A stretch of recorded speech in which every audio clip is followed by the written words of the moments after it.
Is it okay to quit a hike, or should you push on?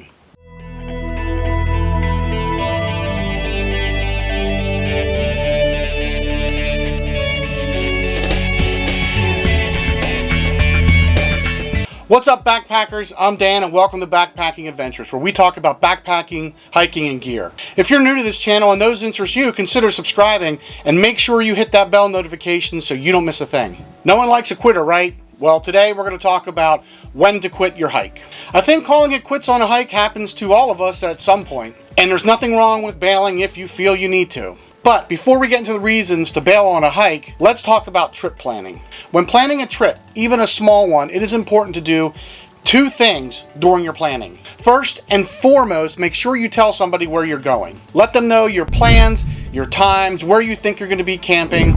The more information you can provide, the better. In the event that you can't get out, someone will know your plans and know your general location to give the search and rescue. Second, make sure you plan one or more exit strategies. Most trails have connector trails, smaller side trails, access roads, and even cross major roads. This is, of course, unless you're in a very remote location. But for the most part, there's always multiple ways in or out. As part of your planning, make sure you review your maps and your GPS. Try to look for multiple ways to get out if something comes up. One other thing is you should at least know basic first aid before you go. This way you can adequately treat some of those injuries, or at least treat them well enough until you get help. Also, if you go by yourself, it is a good idea for you to take an emergency transponder with you, such as the Spot Gen 3 or the InReach. That way, if something happens and you can't get out, search and rescue is only a push of a button away. So now you're going on your hike. You looked at the weather before you left. Everything was fine. You're hiking with your friends, expecting to have a good time. Then while hiking, the weather changes for the worst. It could be cold, wind, rain,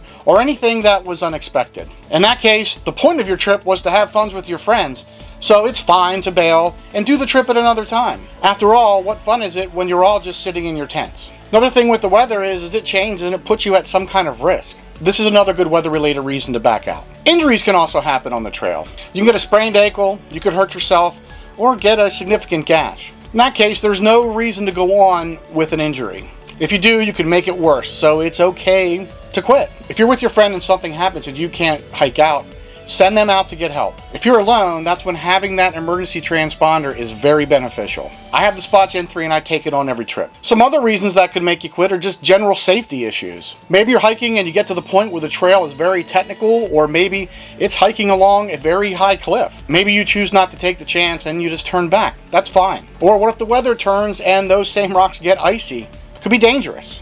If you feel it's become unsafe for any reason, turn back. What if the trail and the terrain just wasn't what you expected? Maybe you're hiking and you determine that the trail is just too hard for you. Turning back could prevent you from getting an injury and prevent a potential bad situation. Use your best judgment and be safe. There have been several times that I've turned back or shortened my trip. One was in November of last year. I was going on a multi-night section hike of the Appalachian Trail. My friend Lance was with me for the first night of the trip. It was cold out, and when we got to the trail, there was snow on the ground. At that time, neither of us had waterproof shoes. We were just using our regular trail runners. But we did have waterproof socks on. Throughout the hike, the temperature dropped and it got pretty windy. When we got to our planned campsite, it was on the side of a mountain and exposed to the wind. And even though we had those waterproof socks on, our feet were cold. Actually, Lance's socks leaked, so his feet were even colder. We talked about it and we decided it was getting dangerous for the gear we had. Lance's exit point with his car was only about 4 miles ahead of us. So we put ziplock bags on his feet